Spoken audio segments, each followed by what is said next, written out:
Afinal de contas, como criar um planejamento semanal? Você sabe que esse negócio é importante, você já tentou fazer isso um monte de vezes, mas é sempre um processo meio confuso, você não sabe exatamente como planejar e o que vem antes do que, e você percebe que no meio da semana aparece um monte de coisa imprevista maluca que ferra com o seu planejamento, e você acaba ligando foda-se, deixa rolar do jeito que estava mesmo e vamos seguir assim. E é por isso que no vídeo de hoje eu vou te contar como fazer o seu planejamento semanal em 3 simples passos. Passo número 1. Um dos grandes problemas do planejamento semanal das pessoas que faz com que o negócio falhe é o descompasso entre as atividades que elas acham que elas têm para fazer e as atividades que elas realmente têm para fazer. Porque elas mapeiam, sei lá, 30% de tudo, mas elas desprezam um monte de atividades pequenininhas que tomam tempo, tomam atenção e que no final das contas acabam limitando a sua capacidade de fazer aquilo que você achou que você poderia fazer, porque na verdade você não pode.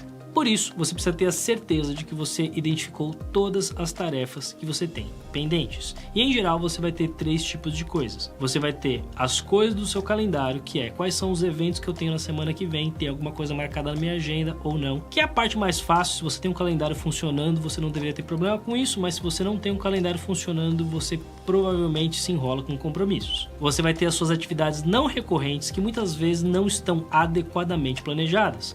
Você sabe que você tem que fazer uma apresentação, mas você não contemplou neste planejamento o tempo que você vai precisar para validar com o seu chefe, para coletar informações que você não tem, para verificar certas pendências de números que a outra área ficou de te passar. E mais importante do que tudo isso, você tem as suas atividades recorrentes, que são as coisas que você sabe que você tem que fazer toda semana, que ocupam previsivelmente um certo bloco de tempo, mas você finge que elas não existem. Você identificar tudo isso é fundamental para você conseguir olhar para sua semana e ter clareza do quanto você de fato consegue cumprir. O que me leva ao passo número 2. Depois que você mapeou tudo isso, você foi lá, colocou as suas tarefas, você fez, executou e deu algum BO ao longo da semana. Aconteceu um problema não previsto e em que as coisas deram errado de maneira selvagem. E agora tudo foi por água abaixo. Por mais que esse cenário seja frustrante e desagradável, esse tipo de coisa é previsível no sentido de que elas vão acontecer, quer você queira, quer não. E é por isso que é tão importante no seu planejamento semanal você ter uma etapa de acompanhamento. Nesse acompanhamento você vai avaliar como foi a sua semana. E algumas perguntas que eu gosto de me fazer é: o que exatamente deu certo? Em que eu vou avaliar, obviamente, quais foram as coisas que rolaram essa semana. Pô, tem que ter uma iniciativa nova, isso aqui funcionou bem, maravilhoso, lindo, continua fazendo esse negócio. Número 2, o que não deu certo, que é a coisa que em geral as pessoas evitam de fazer. E o fato de você ter isso no seu planejamento semanal faz com que a sua capacidade de melhorar seja muito superior das pessoas que não fazem isso nunca. Se toda semana você conserta alguma coisa, significa que você rolou 52 ciclos no ano, diferente de uma pessoa que não roda nenhum. Isso é uma vantagem estupidamente grande para você ser uma pessoa mais produtiva e organizada. Número 3, o que contribuiu para esse resultado? Analisar problemas de forma linear é uma coisa meio burra, tipo, isto aconteceu que gerou este problema. Problemas podem ser avaliados de formas infinitas, tem várias coisas que contribuem para um problema acontecer. E quando você se pergunta o que contribuiu para esse problema, você tira esse aspecto da culpa, que é meio contraproducente, e você começa a olhar para dimensões acessórias de como resolver esse problema de uma forma que não necessariamente seja óbvia. O que me leva a o que eu posso fazer melhor, que é como é que eu capitalizo em todas essas reflexões que eu tive e transformo isso em algo acionável para fazer na minha semana a partir de agora. E essas coisas, obviamente, elas vão gerar novas tarefas e novos afazeres e novos pensamentos que vão alimentar a sua semana.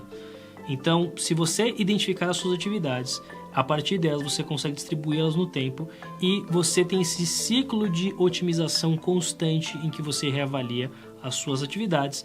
Isso vai te deixar pronto, enfim, para o passo número 3.